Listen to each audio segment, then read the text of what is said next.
Hello everyone, I am Aastha and welcome करती हूँ आप सभी का अपने YouTube channel government job जेन्यू notification.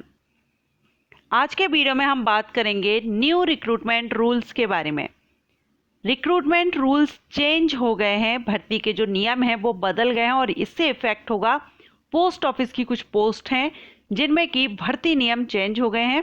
यहाँ पर आप देख रहे हैं मैंने SSC CHSL and SSC CGL भी मेंशन किया हुआ है। मींस कुछ पोस्ट जो कि एसएससी के द्वारा भर्ती की जाती थी सीजीएल या सीएचएसएल में, इनके जो रूल्स हैं वो चेंज हुए और इसमें जो चेंजिंग हुई है वो एलिजिबिलिटी कंडीशंस को लेकर के हुई है। जो एलिजिबिलिटी कंडीशंस रहती थी वो यहाँ पर चेंज कर दी गई है। सो आगे जो अपडेट आया है आप उसको ऑफिशियली देख सकते हैं, ऑफिशियली अनाउंस किया गया है। वैसे तो इसका नोटिस 17 को आया था, लेकिन ऑफिशियल साइट पर अभी इसका जो नोटिस है वो 20 जून यानी कल ही पब्लिश किया गया है। सो मैं आपको वो जो नोटिस है वो दिखाती हूँ, पीडीएफ है, आप डाउनलोड कर सकते हैं ऑफिशियल साइट से। एंड जो पोस्ट है वो भी हम यहाँ पर क्लियर करते हैं कौन सी पोस्ट के लिए ये रिक्रूटमेंट रूल्स चेंज हुए हैं। सो यहाँ पर आप देख रहे हैं ministry of communication department of posts, और ये डेट आप देख रहे हैं 20 जून 2022, कल ही ये इसकी ऑफिशियल साइट पर आया है। तो यहाँ पर हम देख लेते हैं subject department of post, postal assistant and sorting assistant recruitment rules 2022। Postal assistant and sorting assistant की जो रिक्रूटमेंट रूल्स हैं वो चेंज कर दिए गए हैं। अगर आप पोस्टल असिस्टेंट यानी पीए या ऐसे के लिए एलिजिबिलिटी कंडीशंस हैं वो चेंज हो गई है, और अगर आप पीए या ऐसे बनना चाहते हैं तो इसमें क्या चेंजिंग की गई है वो हम आगे देखते हैं।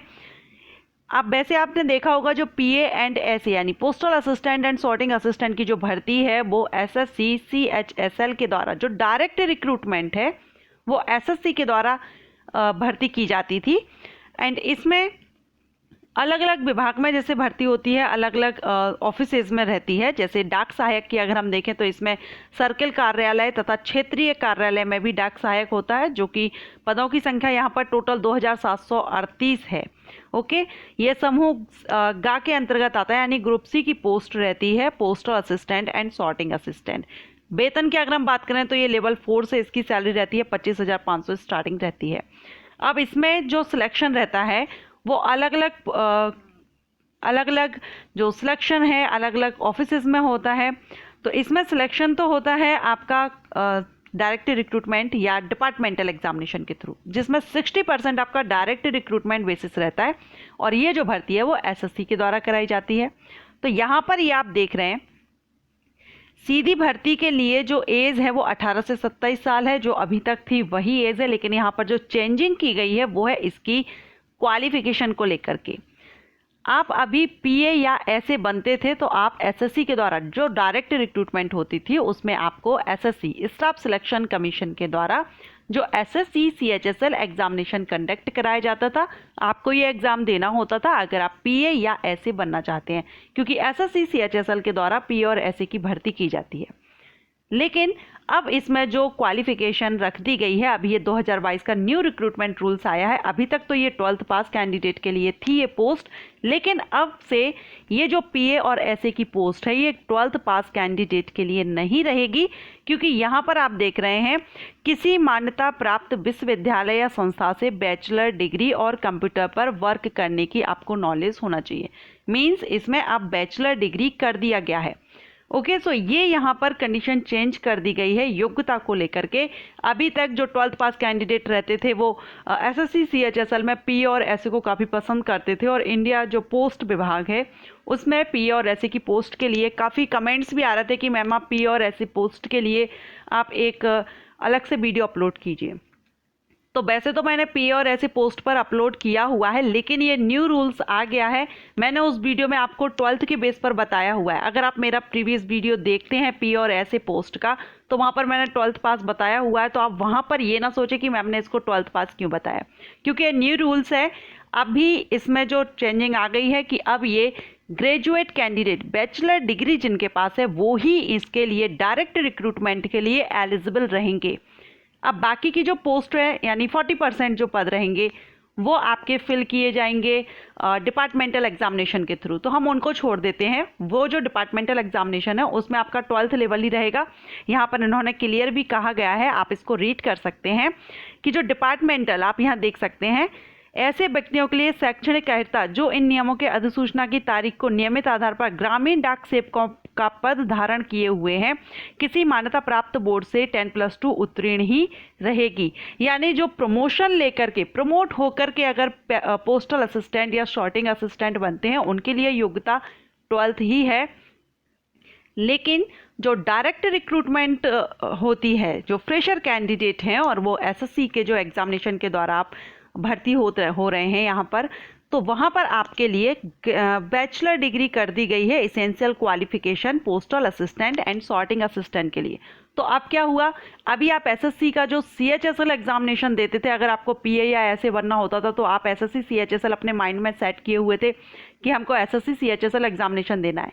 लेकिन अब से आपको एसएससी सीएचएसएल एग्ज़ाम ना दे करके एसएससी सीजीएल एग्जामिनेशन देना पड़ सकता है, क्योंकि यहाँ पर जो भर्ती है अभी यहाँ क्लियर ऐसा भी नहीं है कि ये एसएससी के द्वारा ही फिल की जाएगी। लेकिन हाँ, यहाँ पर आप देख सकते हैं एज के लिए जो यहाँ बताया गया है, तो यहाँ पर इन्होंने ये भी क्लियर किया है कि कर्मचारी चयन आयोग के माध्यम से की जाने वाली भर्ती की दशा में आयु सीमा अवधारित करने के लिए निर्णायक तारीख वह होगी जो कर्मचारी चयन आयोग द्वारा विज्ञापित की जाएगी। यानी कि अब ये एसएससी के द्वारा जो डायरेक्ट रिक्रूटमेंट होगी उसमें आपको एसएससी सीएचएसएल एग्जामिनेशन ना दे करके एसएससी सीजीएल एग्जामिनेशन देना होगा, जो कि ग्रेजुएट लेवल का एग्जामिनेशन होता है। सो ये बहुत बड़ी चेंजिंग है, क्योंकि अभी तक आपके जो माइंड में सेट था एसएससी सीएचएसएल एग्जामिनेशन के द्वारा हम पीए या ऐसे बन सकते हैं, तो यहाँ पर अब आप एसएससी सीएचएसएल नहीं देना होगा, आपको देना होगा एसएससी सीजीएल, और आपको कम से कम ग्रेजुएट आपको होना है, ग्रेजुएशन आपका कंप्लीट होना है। अब देखिए जो पोस्टल असिस्टेंट की जो पोस्ट रहती है वो अलग अलग ऑफिसेज में रहती है। यहाँ पर देखिए चेन्नई, दिल्ली, कोलकाता और मुंबई स्थित विदेश डाक संगठनों में भी होती है डाक सहायक की पोस्ट, जिसमें टोटल 457 पद हैं।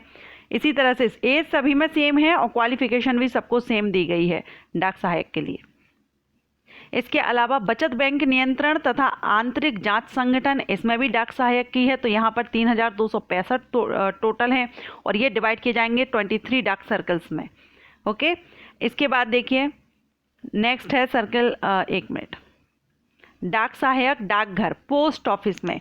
तो पोस्ट ऑफिस में सबसे ज़्यादा भर्ती की जाती है डाक सहायक की, जो है 69,996 टोटल पद हैं। अब ये ओवरऑल टोटल है, इसमें से कुछ कुछ वैकेंसीज जब जब निकलती रहती हैं तो फिल करते रहते हैं। ओके, सो अब इसमें आपको क्लियर हो गया। इसी को लेकर के ये रूल्स हैं वो चेंज किए गए हैं कि इसकी जो योग्यता है इसेंशियल क्वालिफिकेशन वो 12th को हटा करके ग्रेजुएट कर दी गई है। सो अब अगर आप जब भी वैकेंसीज आती है एसएससी की तरफ से नोटिफिकेशन आएगा एसएससी सीजीएल का, तभी आप, क्योंकि अब एसएससी सीएचएसएल के द्वारा तो इसकी भर्ती नहीं की जाएगी, क्योंकि इसका जो ग्रेजुएशन जो एसेंशियल क्वालिफिकेशन है वही यहाँ पर ग्रेजुएशन हो गया है, तो एसएससी सीजीएल आपको देना होगा। चलिए हम सॉर्टिंग असिस्टेंट के लिए भी देख लेते हैं। यहाँ पर सॉर्टिंग असिस्टेंट का भी दिया हुआ है, ये देखिए छटाई सहायक, या इसको हम इंग्लिश में सॉर्टिंग असिस्टेंट कहते हैं, जो कि रेल डाक सेवा में होता है। 17,694 टोटल इसके पद होते हैं और इस पर भी यहाँ पर एसेंशियल क्वालिफिकेशन आप देख रहे हैं किसी मान्यता प्राप्त विश्वविद्यालय या संस्था से बैचलर डिग्री और कंप्यूटर की नॉलेज। Age 18 to 27 year. ये जनरल कैंडिडेट के लिए एज है। अगर आप रिजर्व कैटेगरी से बिलोंग करते हैं तो रिलैक्सेशन भी आपको मिलता है 3 years, 5 years, 10 years, 15 years according to category. Okay friends, so यही इस वीडियो में मैं आपको बताना चाहती थी। जो न्यू रूल है वो चेंज हो गया, क्योंकि पोस्ट ऑफिस से जो पी और ऐसे की पोस्ट है इसके लिए मुझे कमेंट भी आ रहा था सेपरेट वीडियो बनाने के लिए, तो इस पर वीडियो अपलोड है, लेकिन क्वालिफिकेशन अब चेंज हो गई है। तो आप जरूर ये याद रखिए, अगर आप इस पोस्ट पर भर्ती चाहते हैं तो आपको अब बैचलर डिग्री आपके पास होना चाहिए, तभी आप इसके लिए एलिजिबल रहेंगे।